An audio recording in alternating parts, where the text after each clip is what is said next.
How much should I charge for my detailing services? In today's video, we will address a common question many people have when starting a detailing business. How do I determine my prices? The answer is simple. It all depends on your costs. If you charge too little, you risk attracting clients who only care about the lowest price, which can hurt your business in the long run.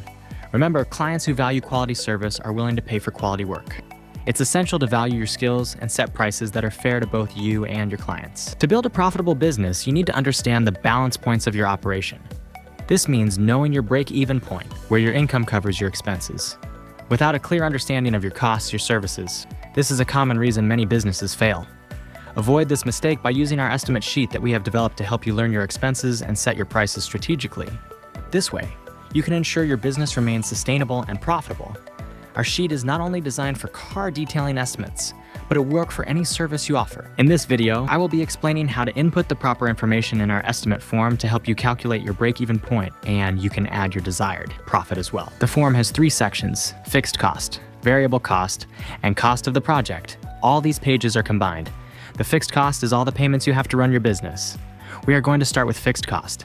In this section, we are going to list all the expenses you have to run your business: rent, vehicle payment, auto insurance, equipment, promotion, cell phone, owner's salary, employer's taxes, tools depreciation. If our list doesn't cover all your payments, you can add the rest in this section. The payment of each of those bills will be added here. The numbers shown here are for this example. Please use the corresponding figures specific to your business. The total of this number is reflected in this section. This number is what you need to do per month to keep your business operational. If you want to know how much you need to make per hour to keep your business running, you need to do this. Take the total amount and divide it by 173 hours if you work full-time in your business, or by 100 hours if you work part-time. You may be wondering where the 173 or 100 hours come from. It's simple. For full-time work, you typically work 40 hours per week, multiplied by 52 weeks per year, then divided by 12 months, which equals 173 hours per month. For part-time work, the average monthly total is 100 hours. If you're using our estimate sheet, this calculation will be done automatically for you. On this page, you can also see other sections with different names: fixed cost per hour of project, variable cost, labor cost per hour of project, total cost to run a job, profit and grand total to conduct the job. Don't worry about this section right now. Those numbers will appear as you fill out the rest of the pages, and each job is considered a project. I'll explain the meaning at the end. We are going to do an example with names and amounts. The amounts in the bill for this section are only for example. You need to use the corresponding amounts for your business.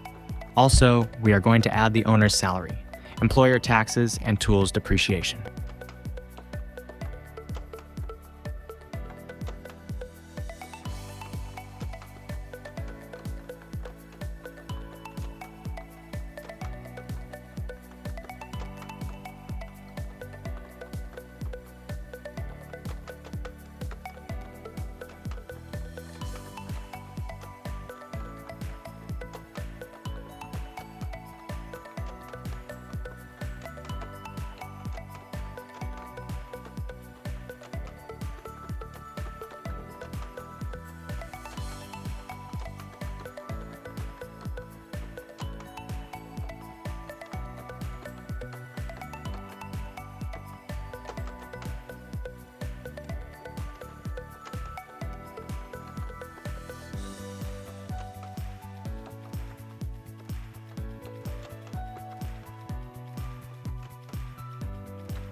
On the owner's salary section, add what you want to get paid monthly as the business owner.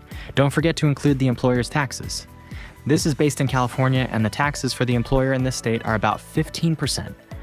Why is it important to add employer taxes? It's important because you must pay those taxes at the end of the year. Tool depreciation, this amount accounts for purchasing new tools when the current ones wear out.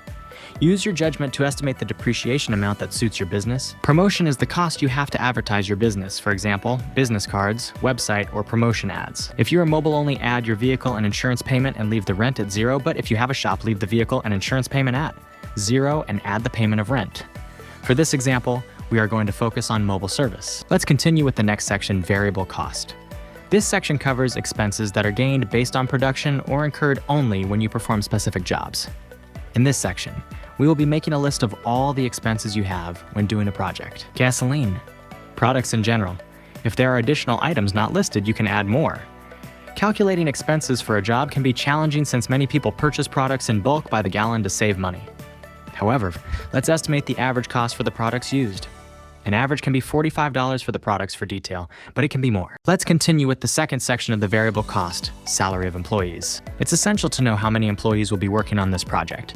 And the employees will be working on this project. In the employees section, you will add the hourly rate for each employee. If you're doing the work yourself, you should still count yourself as an employee. This is important because if in the future, you hire someone to take over your role, their costs will be included in the estimate. As the owner, you will continue to earn your salary. Usually, when you start your detailing business, you often begin on your own.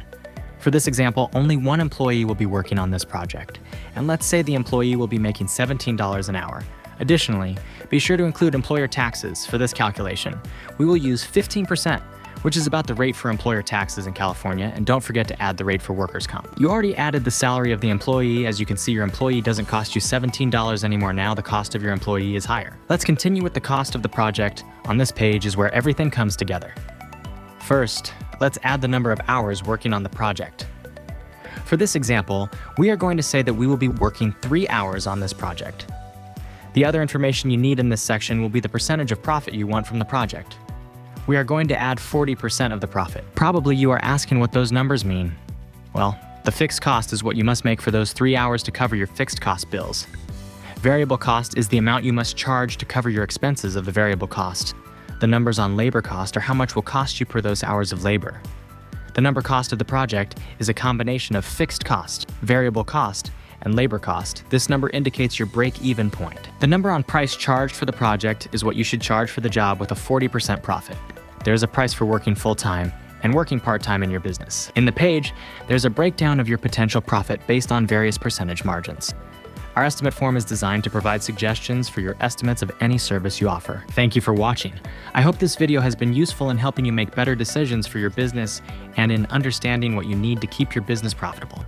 If you found this helpful, don't forget to like, subscribe, and stay tuned for more tips on how to grow your business stronger.